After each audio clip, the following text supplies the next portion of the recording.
देखिए जरा, भारतीय टीम जा रही थी पाकिस्तान के साथ मैच खेलने और यह मैच बर्मिंघम में होने वाला था। बर्मिंघम में यह मैच हो रहा था, लेकिन उससे पहले क्या हुआ, अगली तस्वीर देखिए। भारतीय खिलाड़ियों ने, जिसमें हरभजन सिंह, रैना, इरफान पठान, यूसुफ पठान शामिल हैं, इन्होंने मैच खेलने से मना कर दिया और आज जो यह मैच होना था, यह मैच रद्द हो गया है, जो भारत पाकिस्तान के सीनियर खिलाड़ियों के बीच होना था। यह रिपोर्ट देखिए। टेरर और टॉप एक साथ नहीं हो सकते और पानी और खून भी एक साथ नहीं बह सकता।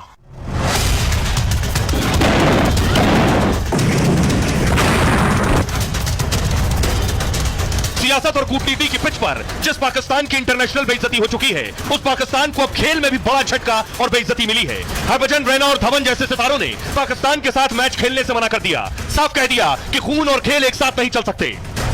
जो पाकिस्तान ऑपरेशन सिंदूर में तबाह हुई आतंकी फैक्ट्रियों की मरम्मत में लगा है, उसे खेल के मैदान में भारत ने बड़ा झटका देकर साफ कर दिया है। जब तक पाकिस्तान आतंक का साथ नहीं छोड़ेगा, न उसके साथ कोई बात होगी, न कोई मैच।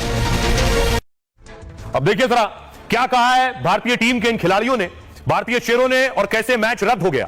पहलगाम हमले के बाद आज भारत पाकिस्तान का क्रिकेट मैच होना था। इंग्लैंड के बर्मिंघम में यह मैच शुरू होने से पहले ही रद्द हो गया। भारतीय सोशल मीडिया पर लगातार मैच का विरोध जता रहे थे, कह रहे थे आतंक फैलाने वाले पाकिस्तान से क्रिकेट क्यों खेलना। भारतीय टीम के कई खिलाड़ी भी मैच नहीं खेलना चाहते थे। शिखर धवन ने कहा, मेरे लिए देश से बढ़कर कुछ नहीं है। हरभजन, रैना, इरफान और यूसुफ ने भी खेलने से मना कर दिया। कड़े विरोध के बाद आयोजकों को मैच रद्द कर फैसला लेना पड़ा।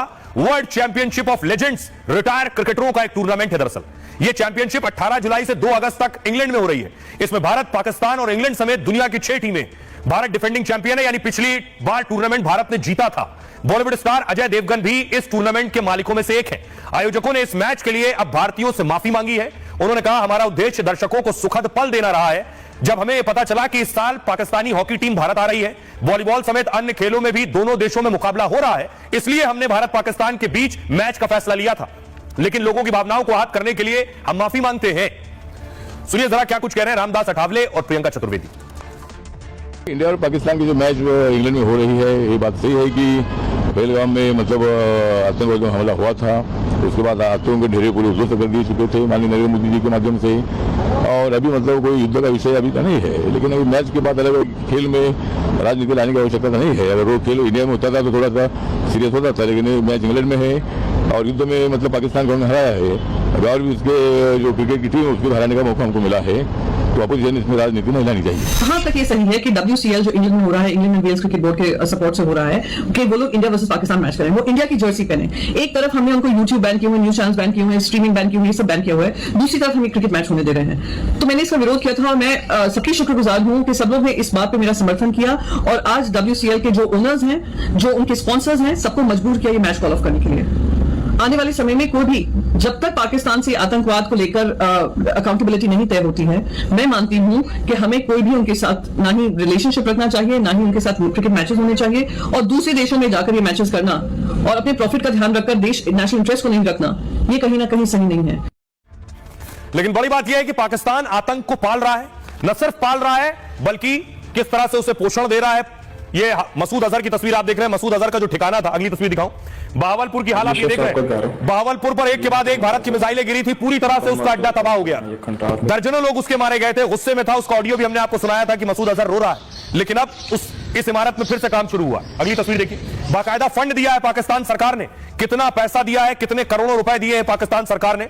आइए आपको बताऊं कैसे बहावलपुर का यह ठिकाना फिर से मसूद अजहर बनाने की तैयारी कर रहा है। ऑपरेशन सिंदूर में भारत ने 9 आतंकी ठिकाने उड़ा दिए थे, उनमें से एक ये। इन्हीं ठिकानों की फिर से मरम्मत में पाकिस्तान जुट गया है। पाक के फील्ड मार्शल असीम मुनीर खुद इसकी निगरानी कर रहे हैं। शाहबाज और पाक सेना ने मरम्मत के लिए 50 करोड़ रुपए का फंड दिया है। मुनीर ने इस फंड को बढ़ाकर सोचिए 100 करोड़ रुपया कर दिया है।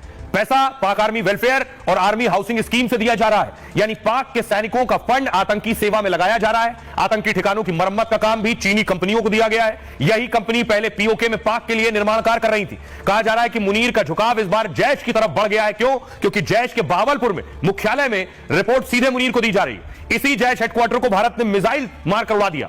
भारतीय हमले में मसूद अजहर के परिवार के लोग भी मारे गए, इसलिए मुनीर मसूद को भारत के खिलाफ हथियार बनाना चाहता है। बावलपुर से भारत आतंकियों की बड़ी घुसपैठ कराई जा सकती है और भारतीय हमले के बाद मसूद को आईएसआई सेफ हाउस में रखा गया था। बावलपुर में जैश के साथ मुरीदके में लश्कर का ठिकाना बनाया जा रहा है। दोनों को आतंकी ठिकाने बनाने के लिए 60-60 करोड़ का फंड दिया गया है। यह है, अब सुनिए जरा क्या कुछ कह रहे हैं सियासतदान। पहलगाम, उसमें जो चूक हुई, उसमें जो बातें आदरणीय लेफ्टिनेंट गवर्नर साहब ने कही, काफी